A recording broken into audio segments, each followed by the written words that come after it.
Good morning, I'm Gretchen Ho. It is a Tuesday, the third day of June. I'm bringing you Morning Matters because your mornings matter. Let's get to the stories that matter today. With the Senate continuously postponing Vice President Sara Duterte's impeachment case, uncertainty looms over its progress in the new Congress. Some lawmakers claim that delays could already constitute a legal violation. President Bongbong Marcos formally installs General Nicolas Torre III as PNP chief, ordering a crackdown on police misconduct and a swift resolution to drug cases. I Love Filipino, a new documentary series, premieres on Netflix this June 12 in honor of Independence Day. Journalist Jiggy Manicad leads the show, showcasing Filipino art, architecture, culture, and cuisine. Welcome to our program, Morning Matters, where we talk about the issues you need to know for the rest of your day. Now, first on the agenda. After a series of delays in the Senate on the impeachment case against Vice President Sara Duterte, the question now is, will it still move forward under the new Congress? Here's the full story. The articles of impeachment against Vice President Sara Duterte were supposed to be presented yesterday, June 2, but it has been pushed back to June 11. That's cutting it close because by June 13, the 19th Congress will go on sine die adjournment, meaning whatever action the current Congress takes, it will be up to the 20th Congress to decide what happens next. The debate now is, can the 20th Congress legally continue an impeachment that started under the 19th? Pwedeng sabihin ng 19th Congress, tatawid yan. Pero ang pasya ng 20th Congress, hindi tatawid yan. At i-dismiss nila. So, depende. Sa dulo, you have to understand, in Congress, plenary is supreme. For Senator Risa Hontiveros and Minority Leader Coco Pimentel, the Senate must act now. They argue that these delays may already be a violation of law. Jurisdiction once acquired is not lost but continues until the case is terminated. It is my humble opinion that the trial of the current impeachment case, now pending before the Senate of the 19th Congress, can cross over or continue from the 19th Congress to the 20th Congress. Once we receive the articles of impeachment, trial by the Senate shall forthwith proceed. Hahatulan tayo ng sambayanan kung hindi natin ginampanan ang tungkulin na ito sa sambayanan. Meanwhile, Congresswoman-elect and incoming House Prosecutor Laila De Lima told 1PH's sa totoo lang that passing the responsibility to the next Congress is not an option. That's part of their mandate na magkaroon ng impeachment trial. Hindi nila pwedeng sabihin at this point, hindi na muna kami mag-trial kasi ihintayin namin yung next Congress. Kasi hindi na pwedeng mag-cross over doon sa next Congress. Okay. So wala silang ganung option. In the same program, Senator Francis Tolentino admitted that the Senate should have started the impeachment proceedings earlier. However, he argued the case is now de facto dismissed as the constitutional clock has been running since February 5 when the House impeached Duterte. Yung constitutional clock started ticking February 5. You should read this together with the constitutional provision calling for a one case per year against the same respondent. So wala na po ito. Ang ibig sabihin po nito, de facto dismiss na yung kaso. Kasi mag-a-adjourn kami, sinigi-adjournment sa 13. And whatever happens, Vice President Sara Duterte says she's ready to face the trial. I was already preparing for it. Physically, I prepare for everything by making sure that I get the 8 hours of sleep and the vitamins that the doctors recommend that I take. To discuss the impeachment proceedings against Vice President Sara Duterte, we have Senate Minority Leader Coco Pimentel joining us on the line. Senator, welcome to Morning Matters. Good morning, Gretchen, and to everybody else. Magandang umaga po sa lahat.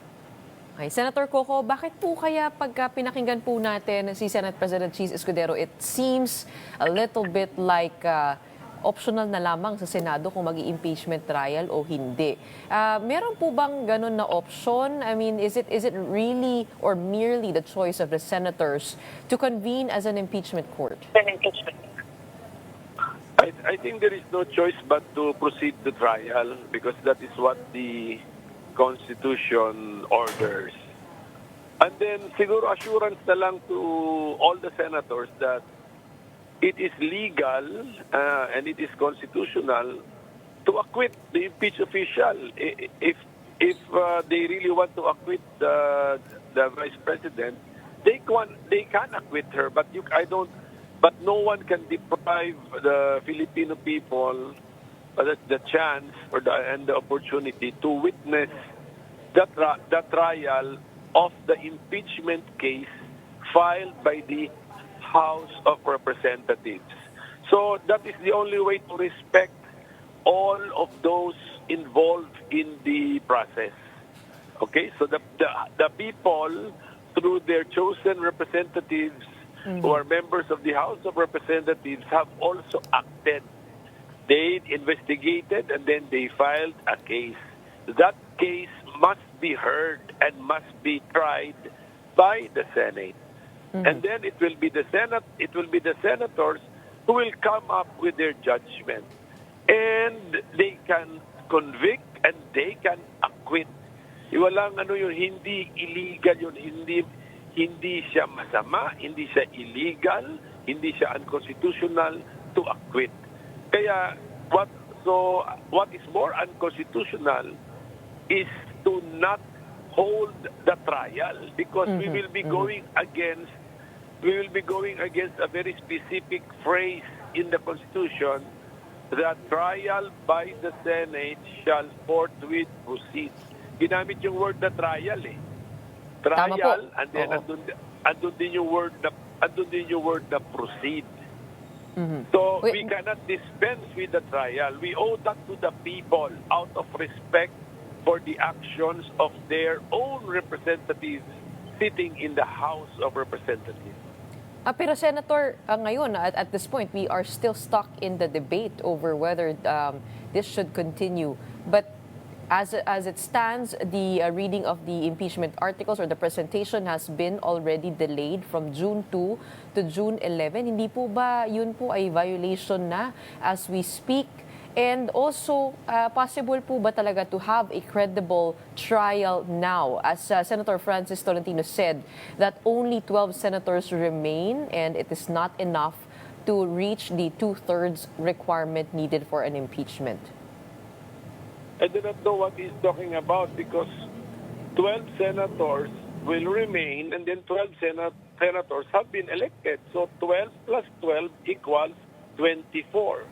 So what is he talking about? Not 12. I do not get it.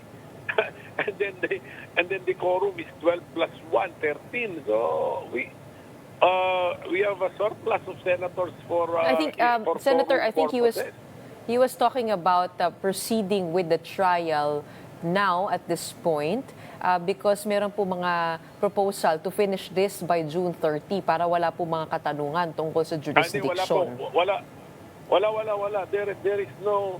There is no proposal that everything will be finished by June 30, 2025, because that is incredible and impossible. Had we started in February, pwede. Pero now na June 3 na, kahapon June 2, ngayon June 3, wala na po yan. I mean, ano na po yan, that's already idle talk or diversionary talk that we will finish by June 30.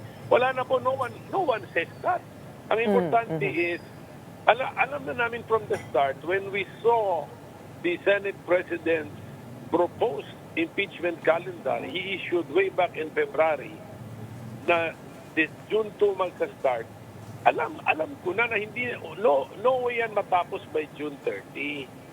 Because June 2, reading of the articles, June 3, convening of the court, then you start sending summons 10 days.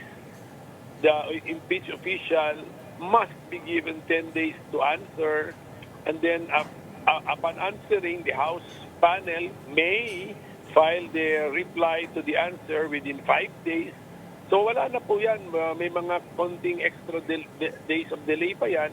You cannot finish it by June 30. Noon pa namin alam yan, no, February pa, when we saw the Senate President's impeachment calendar. Kaya I do not understand how come all of a sudden there is this idea that we need to finish by June 30. So ako, I will not dignify anymore such an argument which comes from nowhere, is based on nothing.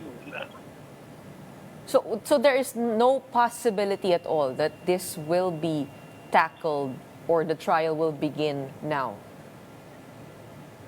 When we say trial, okay, ito yung ang word ng trial, bigyan natin ng meaning. That would be the trial that we see in the movies, that a witness will be called to the witness stand, there will be direct examination, and there will be cross-examination.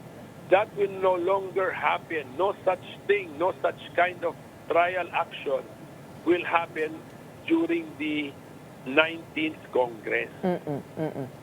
Ubos sa filing of papers pa lang, ubos na po, aabutin na hanggang June 30. And that's the end of the 19th Congress. That's why sabi nga namin, there is no problem. Start the exchange of the papers because the trial can be done by the Senate of the 20th Congress. Okay, this Senate is the same. This is the same Philippine Senate. It just belongs to the 20th Congress with slightly different membership.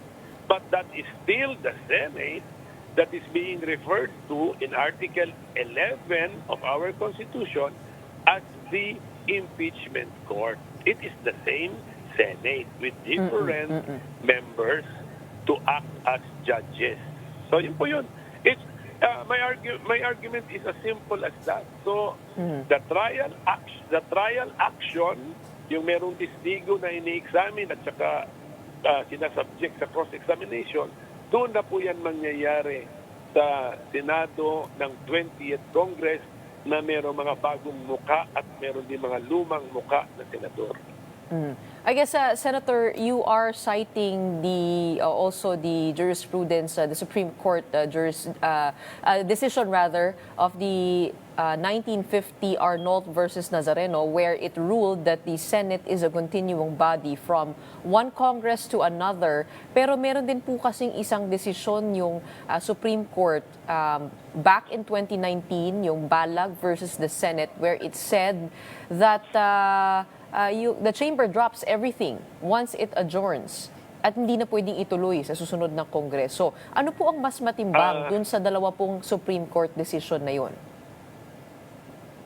Well, yung last case na binanggit mo, that is about the an investigation, the Blue Ribbon investigation of the Senate. Kaya nga ang mga investigation namin kahit anong committee, that is initiated by a resolution. And then, parating nakasulat dyan na merong legislative purpose. Nakasulat parating yan because those are governed by Article 6. Article 6 of the Constitution, which governs the Senate and the House as the legislative department. Iba po yan. That's why in-insist ko kanina, ang Senate as the impeachment court ay hindi nahahanap sa Article 6 ng ating Constitution, pero mahahanap ito sa Article 11 ng ating Constitution. So, kung meron mang interpretation ang Supreme Court that the work of the Senate stops upon its termination as a legislative body, Article 6.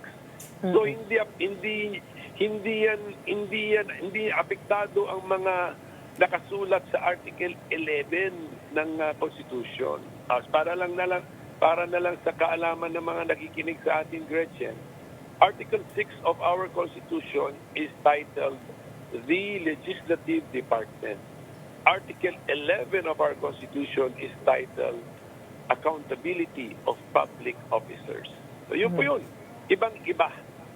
So, totoo yung may mga Supreme Court decision, but that, tsaka accepted na yan. But as far as your legislative matters or legislative functions are concerned, so yung mga bills, yung mga resolution, yung mga investigation, yung mga nakakulong dahil sa legislative investigation. Kinulong yun dahil sa legislative investigation eh.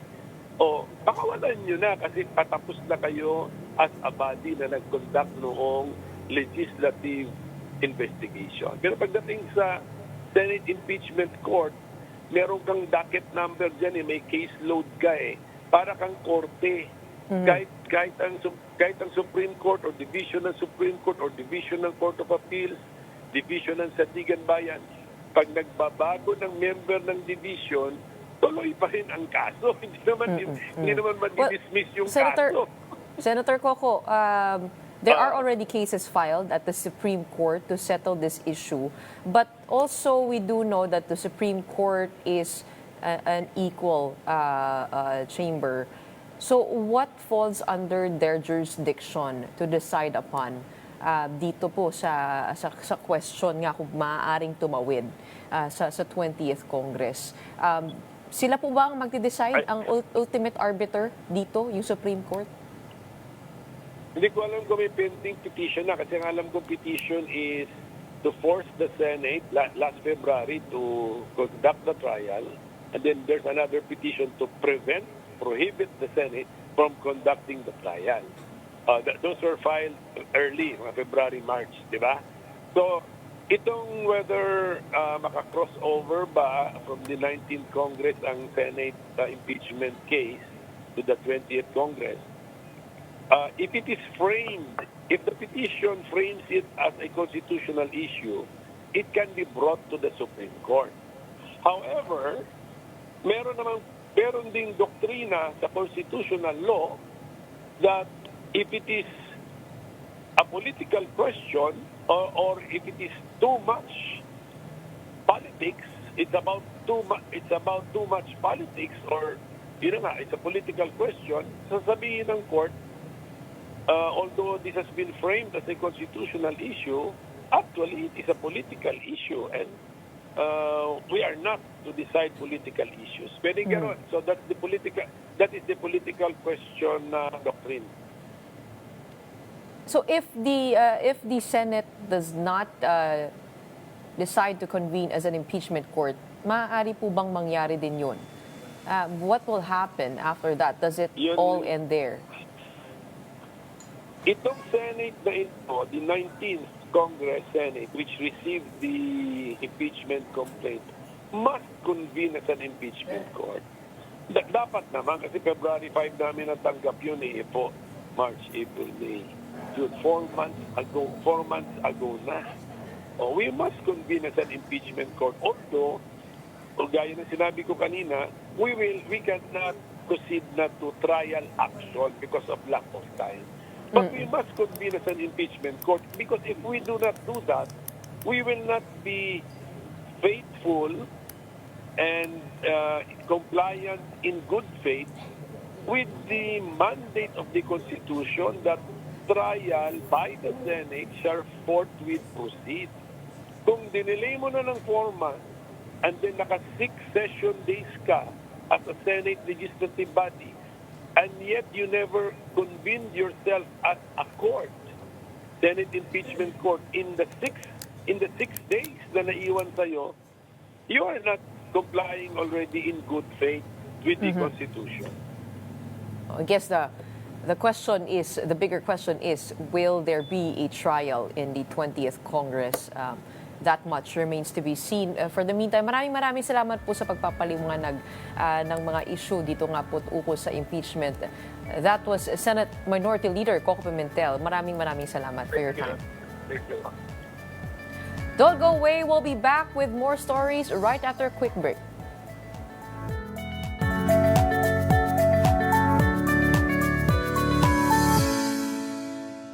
Welcome back. You're still watching Morning Matters here on One News. President Bongbong Marcos has instructed the Department of Transportation and other concerned agencies to explore new technologies and submit a revised plan within a month to accelerate the EDSA rehabilitation project. Transportation Secretary Vince Dizon said Marcos wants the new version of the project completed within 6 months to a year. As a result, the proposed odd-even traffic scheme for EDSA has been canceled, and discussions on waiving toll fees along Skyway Stage 3 and the NLEX-SLEX connector road have been put on hold. However, the no contact apprehension policy or NCAP will remain in effect. Gumawa tayo ng magandang plano. Baka naman, imbis na 2 taon, magawa natin sa 6 na buwan, magawa natin sa 1 taon, whatever it is. Pero sa ngayon, maliwanag na napakarami ang mahihirapan pagka tinuloy natin yung EDSA rehabilitation. Pinapabago niya yung buong plano. Ang sabi ni Presidente, find a better way. Find a better way para hindi mahirapan ang mga kababayan. Years. How feasible is this? Nung narinig niyo po yung timeline ng Presidente. Well, I think we appreciate yung instructions of the President. I think, foremost, I think the President would not like to put people to suffer too much because of the disturbance and inconvenience that may be brought about by the EDSA rebuild, no? And so, well, he told us that let's explore all possible ways and means actually to expedite the implementation of EDSA rebuild in a faster way, including looking at new technologies, new materials here and abroad that we might be able to use. So this is what we are doing, Gretchen, at the moment, and they are now looking at all these things so we can draw up a more expeditious way to do it.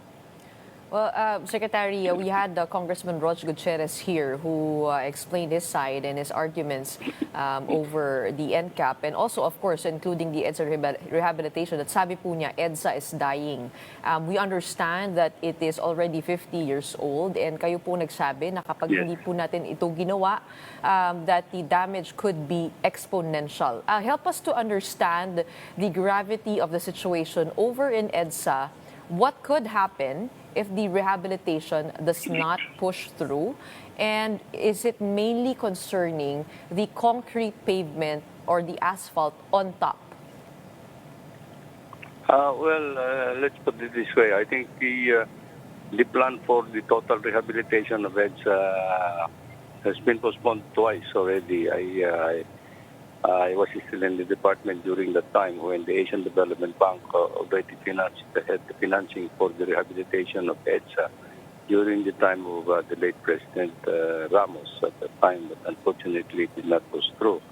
And then again, during the time of President Aquino, there was already a plan again to rehabilitate EDSA. I think because everybody were technically EDSA has been there for 50 years, and the pavement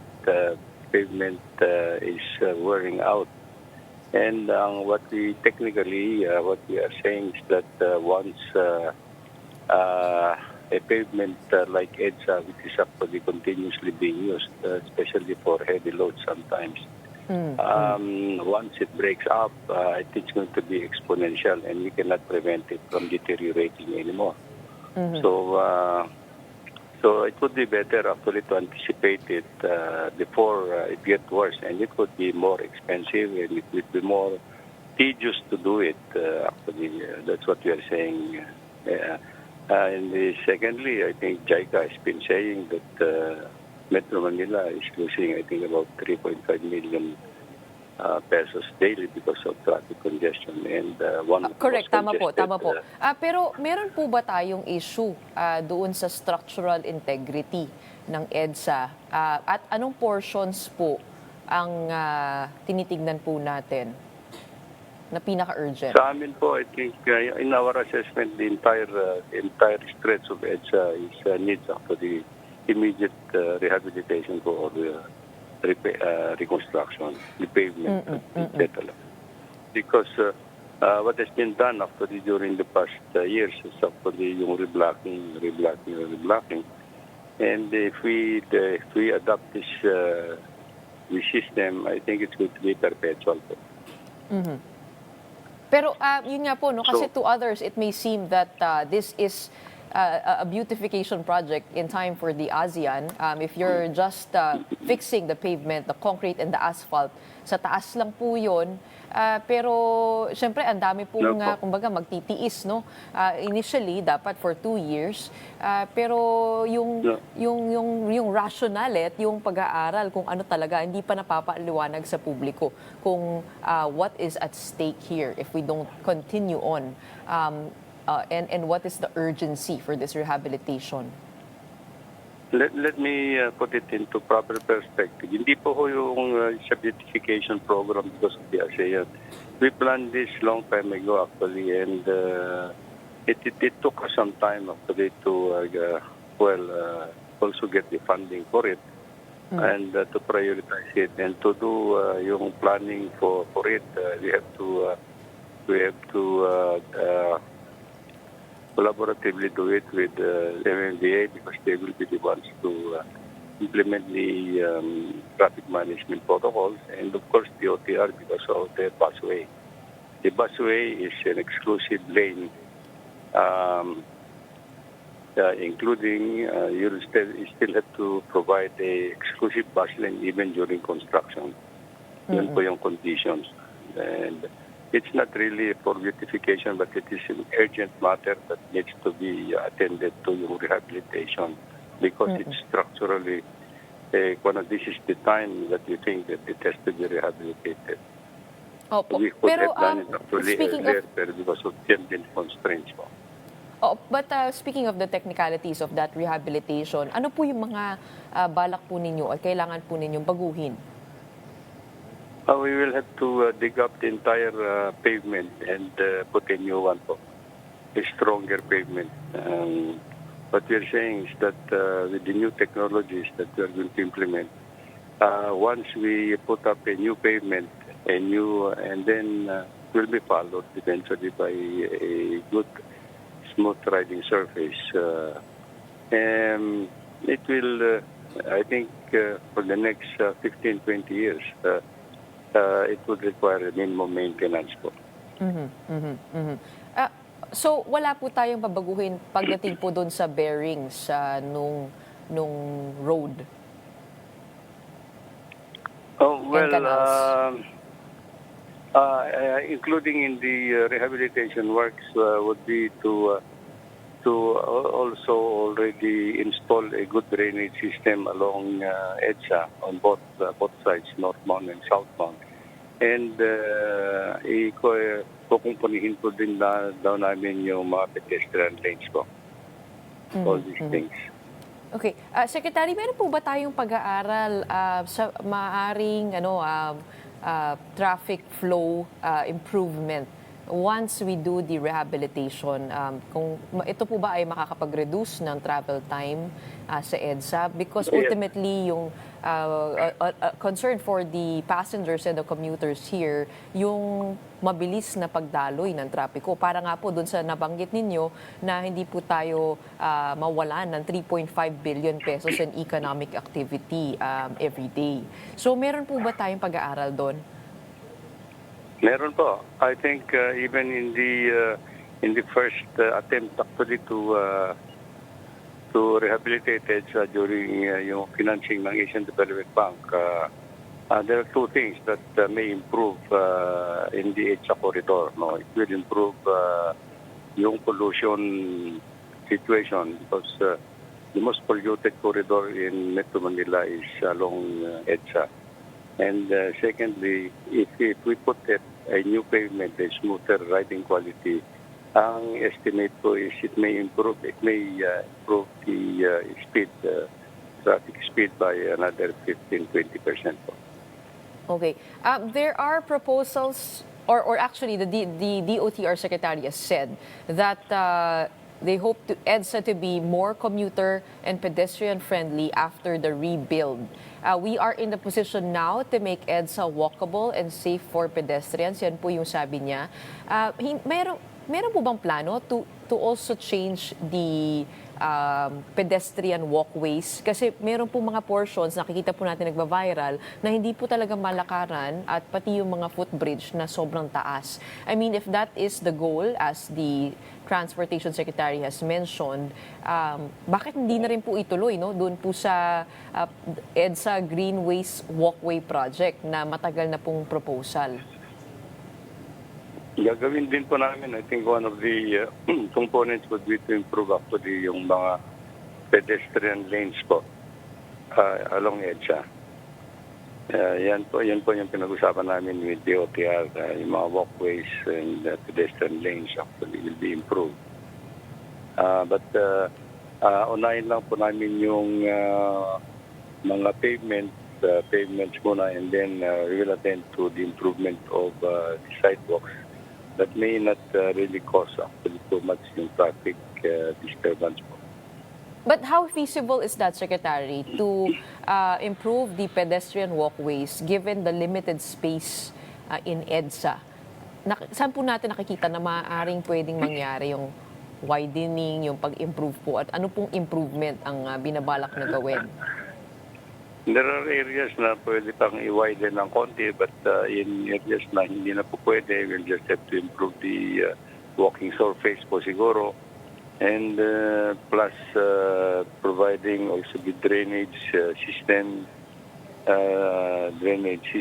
alongside actually the walkways po. Yun ang ginagawa namin para there are areas actually that during rainy season hindi ho matapakan dahil because of water fundings and things like this. So, yung total improvement po, especially on yung mga maraming pedestrians na gumagamit.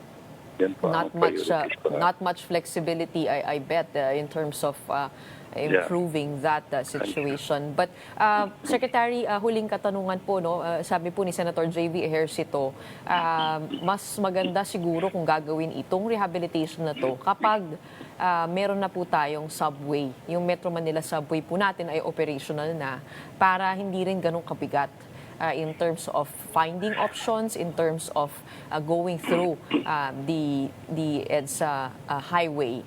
What are your thoughts on that timeline proposed by Senator J.V.? Well, it's an option that may be taken, but sa amin lang po, we just wanted to not to take the chances that in any time soon that mag-break up ang pavements in EDSA. And because of the implementation of the subway, yes, of course, it could help really decongest EDSA, but there again, when will it be? And I think if we are going to wait for another 5 years, if you like, I'm afraid that yung project ko namin break-up of the pavement may take place anytime soon. Pero kakayanin naman po maghintay kung sakasakali. Yun nga po yung isa pong alternative natin. Sabi ko nga, I don't think yung kuwan namin kasi, yung technical analysis namin ang status on the pavement, I think it has to be done very soon po. And ang kuwan po natin dito, I think if we don't do anything now and something happen before the opening of yung subway, sabi natin, and I don't know, of course, this administration will no longer be here, but I think, ikita niyo bakit hindi rin ginawa pa noong araw pa. Ganun na naman ang situation natin. All right. It is back to the drawing board for the DPWH, as you mentioned, and we will leave you to that. Yes, no. And get back to you when there is a decision. Maraming salamat po para sa inyong oras. We have Secretary Manuel Bonoan of the DPWH.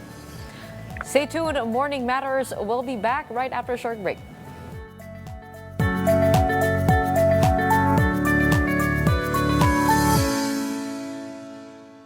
Good morning, I'm Gretchen Ho, and here on Morning Matters, we talk about the most pressing issues and give you the context behind the headlines.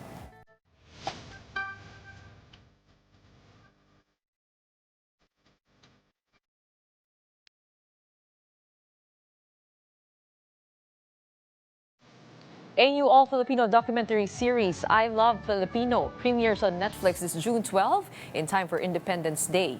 Hosted by journalist News 5 anchor Jiggy Manikad, the series highlights Filipino art, architecture, culture, and cuisine. In an Instagram post, Manikad shared that the series aims to showcase the excellence of Philippine culture and inspire Filipinos to remain proud and rooted in their heritage. And to talk about that docu-series we have on the show, Jiggy Manikad, of course, and the power behind Jiggy. Wow, of course. His wife, Marnie, Yes. Direct Oh, no. Marnie Manikad. Welcome to Morning Matters. Morning. Morning, Gretchen. thanks for having us. Tell us all about this I Love Filipino docu-series. How was this documentary born? Yes, let's go to the EP. The boss, the real boss. No. Well, basically, our company, Team MMPI, has always been on the lookout to produce content wherein we can really glorify God above anything else. So we also wanted, of course, to serve the country. And what better way than by producing a documentary series where we can do just that. Well, this is parang kanina pinag-uusapan natin kung ito nga ba yung unang-unang documentary produced by a Filipino that is being shown or is going to be shown on Netflix. I mean, kung titignan mo kasi yung roster of things that they show on Netflix that is Filipino produced, most are mainstream movies. What gave you the confidence? Sila ba nag-approach sa inyo o kayo nag-pitch ng documentary? I mean, how was that process? Well, basically, yung story kasi parang matagal na siya na pinag-iisipan. Parang ang konsepto is, bakit halimbawa pag kakain tayo sa restaurant, bakit punta tayong Japanese, punta tayong, not for anything else, punta tayo ibang cuisine. Pero yung Filipino, hindi natin masyadong napapag-usapan. Yung ibang mga aspects ng culture natin, like art, parang yung art, parang tingin ng marami mataas, pero marami siyang aspeto na kailangan natin mapakita yung creativity ng mga Pinoy. So, I guess yung story is na andyan lang. It's a matter of really parang writing about it. And shooting yung mga materyales sa para dito. So, we pitched and yun na. Congratulations! Ang galing! So actually, prior to working on the documentary, the question we had on mind was, what is Filipino? Ano nga ba? What is Filipino food? What is Filipino music? What is Filipino architecture? So the documentary series is geared towards answering those, the question that we had in mind. And while working on the documentary, nasagot namin yung mga tanong, yung pala yun. Kami mismo, parang natuto kami na, okay, for the longest time, yung idea natin about bahay kubo, yung picture natin about bahay kubo na dampa, parang bahay sa bukid, yung pinakamagagaling na architect sa Pilipinas, ito pala ang peg sa kanilang mga ginagawa. Pero of course, dinideconstruct nila. So yun yung parang learning din na nakita namin na, wow, for example, big windows ng bahay kubo, in-apply nila sa modern architecture o kaya mga buildings ng mga national artists, Leandro Locsin, Bobby Manyosa. Naandun lahat yung spirit ng bahay kubo. Yung iba talagang literally in-apply nila, yung iba diniconstruct nila. So, kumbaga kahit kami, may mga learnings kami na, may mga discoveries kami na nakita dito na sana makita din. Nabuksan din ang mata ninyo. Yes. Oo. Tama naman kayo, no? Kasi actually natanong ko na rin yung sa sarili ko. Ano ba, pag sinabi nating Pilipino, ano nga ba yun? Dahil we have many heavy influences from the Chinese, from the Spanish. Pwede ba kayo mag-share ng konti? I mean, what did you discover? I mean, just a little bit unique insight about what is Filipino. Direk, ikaw na. Kaya mo yan, Direk. Siguro, without spoiling it, you're correct, no? Because of the many influences that we've that we have, syempre yung naimpluwensyahan rin yung pagkain natin. Pero yung mga local ingredients, yun ang hindi magbabago, 'di ba? Kasi available yan sa bansa natin because of the climate, because of the environment. So, it's really how the people lived and live at present time, and how they apply whatever they have learned from those who colonized us, as well as what we have here in the Philippines. Huhula ako. Sige. Siguro spices kasama dyan. Kasi Yes, mga Espanyol pumunta sa atin eh. Pumunta sa atin para sa spices. Kasi Yes, naghahanap ako lagi ng manghang sa ibang bansa, Correct. wala. At saka, actually, yung parang, sige, let's go economics and Without spoiling. political. Nagkagulo tayo before. Bakit amal-mal ng sibuyas? O, di ba? Oo nga. Ano bang hinahanap natin sa sibuyas? So parang ang idea is, tapos pag kumain, halimbawa ako, personally, pag kumain ako ng ibang pagkain, ang tapang naman ng lasa nito, parang hindi ko makain. So ano ba talaga hinahanap nung Pinoy? Yun yung mga questions na, parang fun questions na sinagot namin na, anong hinahanap na lasa? Bakit yung spaghetti natin matamis? Bakit yung spaghetti natin matamis? Di ba? Ganun, no? So, nandun siya sa hinahanap na lasa. And itong, yun nga, yung klase ng bahay natin, ano ba talaga tayo? European? American? Ano ba talaga tayo?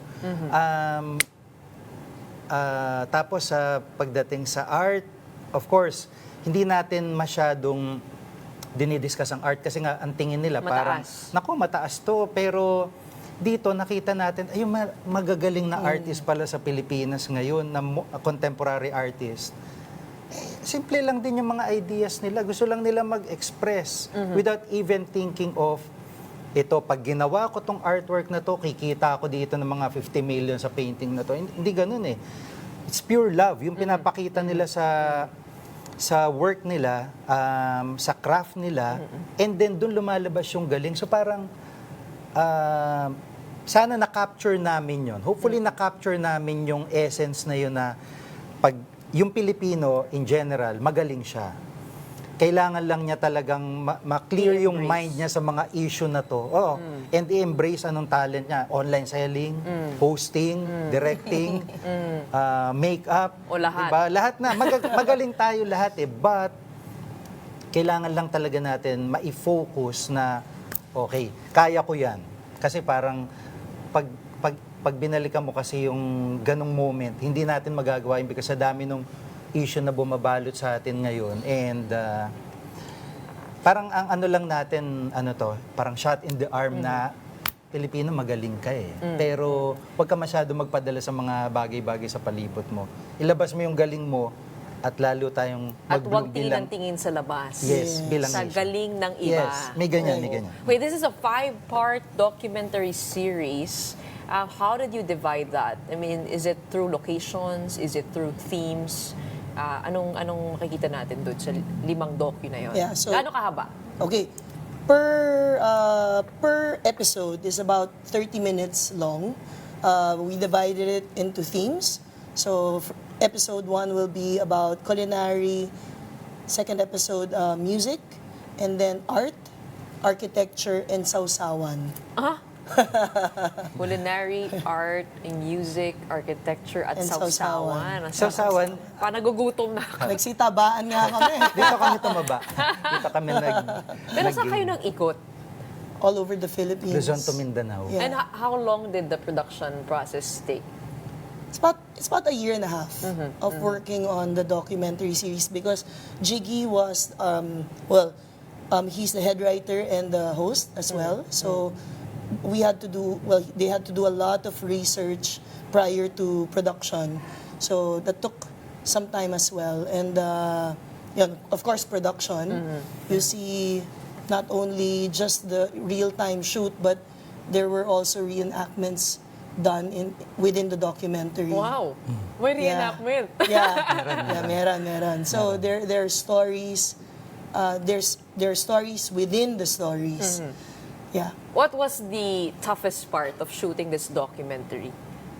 Challenges. Na-stuck ba kayo at any point? I mean, like, ito yung, hindi ko makuha to, hindi ko malaman ito, hindi ko maintindihan ito. Meron bang mga ganun? Siguro in any production that we go into, no, there are really challenges from booking, the interviewees, diba, to the licenses, etc. Pero the way we look at it, really, is that the project is a blessing. It's a blessing because not a lot of people are able to work on documentaries that would really help. I mean, in a way, something, a series wherein you can really promote our country in a more positive light. So, we're also here to educate people. Kaya hindi namin talaga tinignan yung challenges but more of the blessings. Pero ako, ang dami pa naming hindi na-touch na mga topics. Meaning, parang nag-Luzon, Visayas, Mindanao kami, pero dahil nga, well, of course, limited lang yung time and then parang 5-part series siya. So, nakapunta kami Visayas, pero, example, Cebu. Marami pang mga discussions na pwedeng magawa and Mindanao, may mga napuntahan kami sa Mindanao, pero isang Saan sa area... Mindanao? Well, ang feature namin doon is yung Zambasulta cuisine. So medyo ano siya, kakaiba pero masarap. Yeah. Masarap siya talaga, masarap. Favorite Discovery talaga siya para natin. Oo. So, marami pa. Sa Visayas, saan naman kayo nagpunta? Cebu, kasi because... Mainly Cebu? Oh, yes, because ang context doon is, sige, puntahan natin yung, for example, yung pagkain na, ano ba talaga yung naabutan ng mga... Kasi parang ang question doon na nagdadala is, yung pagkain ba natin, dinala ng mga Espanyol? Or, meron na talaga tayong dati na masarap na pagkain? So, hinanap natin yung origin. Yes, hinanap anong natin natagpuan ni Magellan? Yes. So, natagpuan niya, anong in-enjoy niya, anong dinocument Sa Luzon, saan kayo nagpunta? Luzon, Pampanga, Batanes, saan pa ba? Ilocos Norte, Pangasinan. So, malawak yung ano niya because nandun yung food and sausawan segment. And architecture. So, halo-halo. But, yun nga, parang halimbawa, may mga areas na hindi pa namin talaga na di-discuss thoroughly. So parang ang dami pa niyang topics na pwedeng... Pwede pa siyang i-extend. Pwedeng ipakilala for a part 2 or a second series. Kailangan supportahan muna nila to. Yes. Hindi, pero nakaka-inspire talaga kayo because I also produce documentaries and when I ask about Netflix, sinabi ka agad sa akin nung kakilala ko, nakapasok siya ng pelikula sa Netflix. Sabi niya, naku Gretchen, hindi talaga independent ang hinahanap nila. Gusto nila yung mainstream pa rin. Kaya syempre nawala naman ako ng gana kasi parang kailangan ko ng malaking salapi para magawa yan. Push mo lang yan. But what gave you the thought that there was a window to do this with Netflix and that they would be interested in your story? Basically, ang ano lang namin is hindi namin alam na magiging interesado sila. It's more of yung parang passion lang to do the stories and yung advocacy na sige, promote natin yung Pilipinas kasi parang may mapapanood ka tapos parang ang dugyot-dugyot naman ang mapapanood. Kawawa naman yung pinasabatan ng iba. Tama. So parang pakita naman natin kung sino tayo, ano yung totoo sa context ng isang Filipino director, Filipino journalist. Kasi yun yung totoo eh. Pero parang, yun nga yung sinasabi ni Marnie, it's really, ang ginamit dito pagmamahal.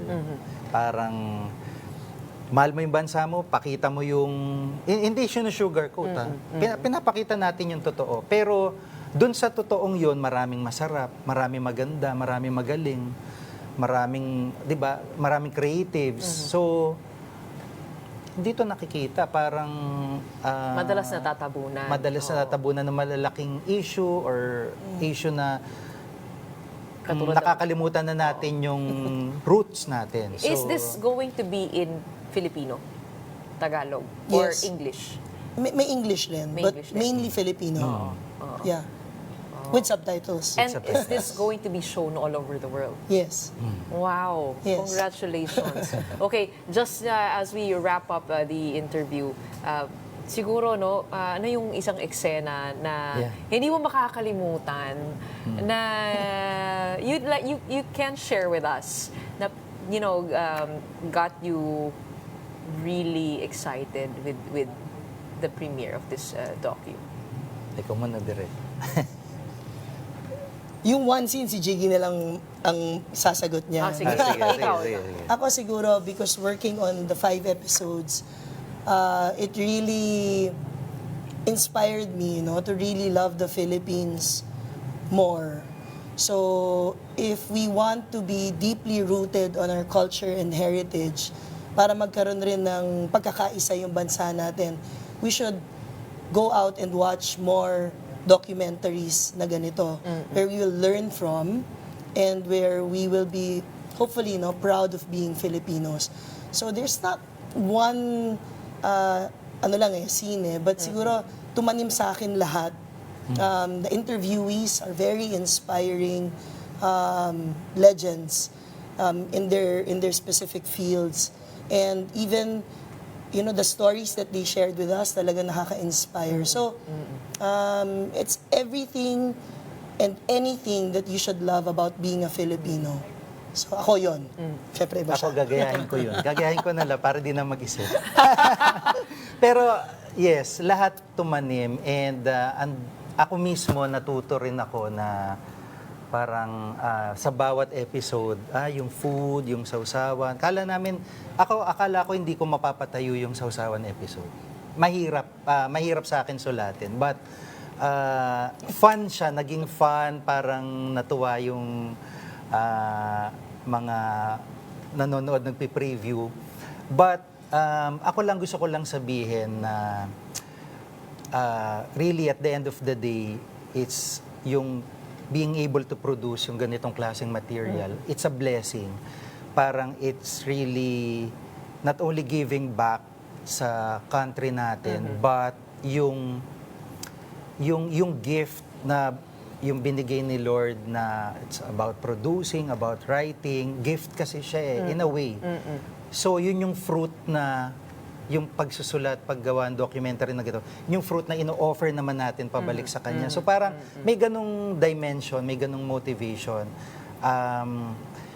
And at the same time, yung advocacy na, sige, gawa naman tayo ng magagandang materyales para sa Pilipinas. And sana kami may matutunan yung manonood. And sana dumami pa yung mga ganong materyales para talagang mamapa natin kung sino tayo bilang Pilipino sa buong mundo. Sa dami ng influences na meron tayo, medyo na magulo pag Kasi madalas Miss Universe, boxing, Manny Pacquiao, saan ba tayo nakikilala? Sa pagkanta, at saka nakikilala tayo sa peace and order situation dito, di ba madalas?